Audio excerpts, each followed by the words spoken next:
딜타 트윈은 말 그대로 현실 공간하고 똑같은 가상 공간을 만들어내는 겁니다. 예를 들어서 저희 지금 현재 있는 이 송파구를 똑같이 디지털상에서 그대로 모델링해서 구축을 한 뒤에 여기서 이제 비가 온다거나 미세먼지가 온다거나 이런 것들을 시뮬레이션 해볼 수가 있습니다. 이게 사람이 실제 눈으로는 그걸 볼 수가 없거든요. 현실에서 일어날 법한 일들을 미리 시뮬레이션을 통해서 그 시뮬레이션 나온 결과를 바탕으로 위험한 상황에 미리 대비를 하고 예상을 해볼 수 있는 플랫폼이라고 보시면 됩니다. 안녕하세요. 이에이트의 대표이사 김진현입니다. 저희 이에이트는 시뮬레이션 기반의 디지털 트윈 기술을 저희 국내 순수 기술로 연구 개발을 해왔고요. 전 세계적으로 입자 기반 시뮬레이션 소프트웨어를 개발하는 회사는 국내에는 저희, 일본, 프랑스, 독일 이렇게 해외에 있습니다. 전 세계 글로벌 회사들과 저희가 경쟁을 하는 국내 유일한 회사고요. 시장의 규모는 약 30조 정도 이상 되는 규모입니다. 스마트 시티, 스마트 팩토리, 스마트 팜, 지금 네옴시티 같은 이런 내용들도 많이 포함이 되어 있는 내용들이고요. 연평균 15%, 20% 전 세계 시장이 성장을 하고 있습니다.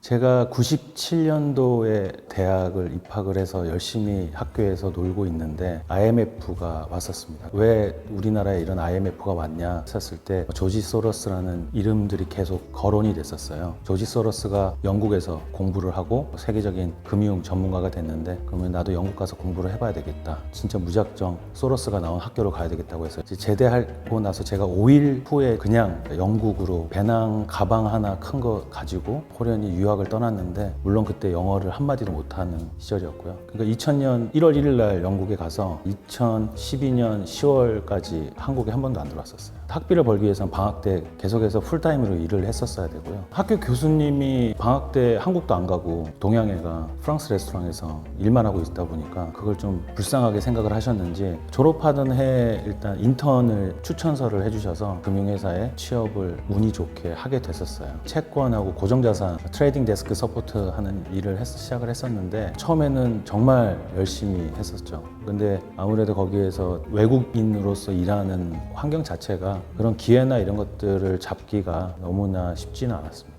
그래서 우연찮게 여러 분야에 좀 관심을 가지게 됐고요. 그때 그 당시에 서프라임 이후에 디지털 트랜스포메이션이 굉장히 화두가 됐었어요. 앞으로 한 20, 30년 동안 이런 분야를 집중 투자하기 위해서 유로스타 펀드라는 것들이 조성이 되는 모습을 보고 앞으로 이쪽 분야의 시장이 계속 무궁무진 커지고 더욱더 확대되겠다라는 생각을 하게 됐습니다. 그때 이제 우연찮게 스위스에서 하는 다보스 포럼에 참석해서 이제 세미나나 이런 강연들을 들을 수 있는 부분인데 그때 독일의 메르겔 총리가 환경 문제, 기후 변화에 대한 얘기를 하면서 지멘스나 다소나 이런 기업들한테 디지털 전환을 해야 된다. 이런 얘기를 했었습니다. 예를 들어 타이어를 생산하기 위해서는 수백 개의 타이어를 실제 트랙에 돌려서 실험을 해서 타이어를 하나를 생산을 하거든요. 근데 그런 실험에 사용되었던 이런 것들은 전부 폐기 처분이 되는 거예요. 그러니까 이런 것들이 환경 문제를 많이 일으킨다. 그러니까 이런 실험보다 컴퓨터 가상 공간 안에서 이런 시뮬레이션을 하는 게 좋겠다라는 의미로 저도 받아들였었고 전 세계가 이렇게 바뀌어 갈 거고 진짜 트윈 분야 이쪽으로 연구 개발 또는 이런 스타트업이 많이 생길 것 같다는 생각을 많이 했었고요. 마침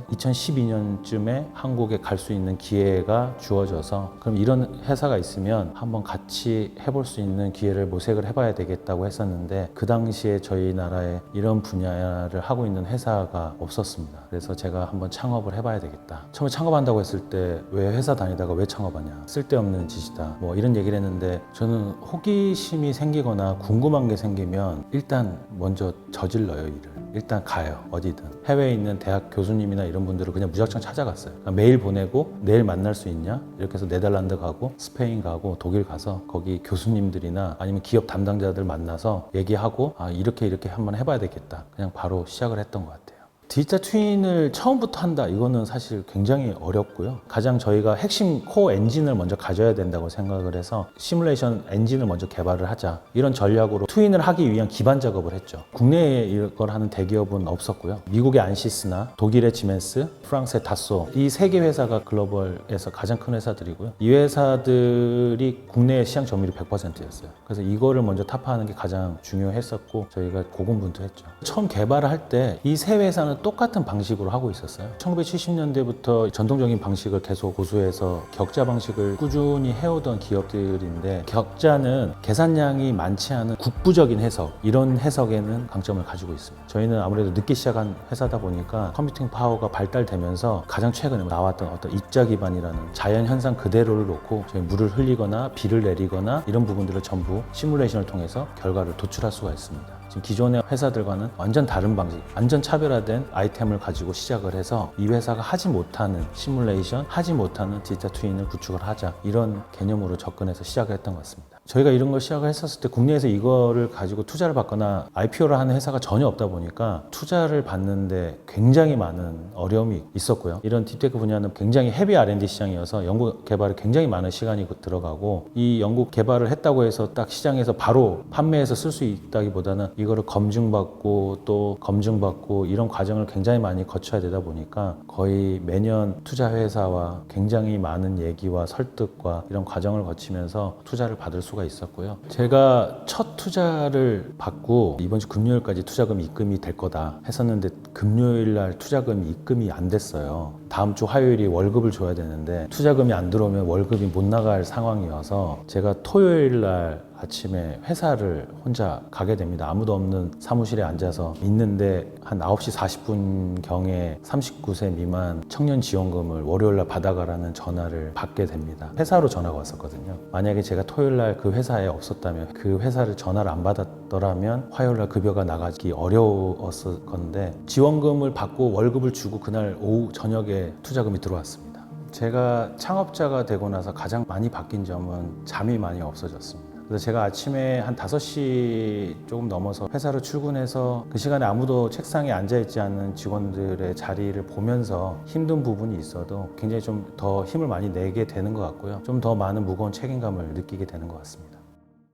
엠플로 연구개발에 그동안 들어갔던 투자 금액은 대략 한 300~400억 정도 들어간 것 같고요. 거의 10년 동안 개발을 해왔고요. 앞으로도 계속해서 개발을 해야 되는 분야입니다. 지난 10년간 연구개발하는 과정에서 정말 가혹할 만큼 많은 검증을 받았었는데, 어려움은 매일 어려웠던 것 같고요. 매달 어려웠고 매년 어려웠고요. 그냥 어렵다고 걱정을 하거나 뭐 해봐야 별 소용이 없다고 저 나름대로 생각을 해서 계속 움직였었던 것 같아요. 해외에는 어떤 연구들이 어떻게 진행이 되고 어떻게 시장이 형성이 되고, 해외에 있는 입자 방식을 하는 회사나 또는 어떤 스타트업이 생겼다고 하면 일단 내일 미팅하고 다음날 아침에 바로 한국으로 와야 된다, 이렇게 얘기를 해서 1박 3일씩 출장을 다녔었어요. 저희가 중점적으로 하고 있는 분야가 항공우주 분야 대표적으로 있고요. 그러니까 전투기가 마하의 속도로 달릴 때요, 기체 외부의 공기 흐름을 통해서 이 기체가 어떤 압력을 받아서 비행기 뒷부분에 와류 현상이 어떻게 나는지, 이게 사람이 실제 눈으로는 그걸 볼 수가 없거든요. 계산을 한다고 해서 그거를 예측하거나 예상할 수가 없는 부분인데, 이런 부분을 저희가 시뮬레이션을 통해서 예상할 수가 있습니다. 여러분들이 쓰고 있는 뭐 이어폰, 그 다음에 노트북에서 소음이 발생해요. 핸드폰 소음도. 그런 소음들을 어디서 나와서 어디로 퍼지는지에 대한 시뮬레이션을 통해서 좀 더 좋은 스피커, 좀 더 좋은 이어폰이 연구 개발돼서 생산되는데 이용이 될 수가 있고요. 지금 뭐 국가 차원에서 미세먼지 저감을 위한 여러 가지 제도적으로 하고 있는데, 이 미세먼지가 바람의 방향이 수시로 바뀌는데 어떻게 흐를 거고 어떻게 확산되는지에 대한 예상을 해볼 수 있는 시뮬레이션을 통해서 미세먼지 저감 장치나 이런 것들을 어디에 배치할 수 있는지, 이런 부분들을 시뮬레이션 해볼 수가 있습니다. 저희가 갖고 있는 방식 자체가 굉장히 다양하게 할 수 있는 분야라서 굉장히 광범위하게 사용이 되고 있습니다. 디지털 트윈 시장은 앞으로 계속해서 굉장히 급속도로 성장을 할 거고요. 저희가 생활하는 모든 분야에 이 디지털 트윈 서비스 기술이 적용이 되어서 여러분들이 갖고 계시는 스마트폰이나 이런 것처럼 없어서는 안 될 그런 기술이 될 겁니다.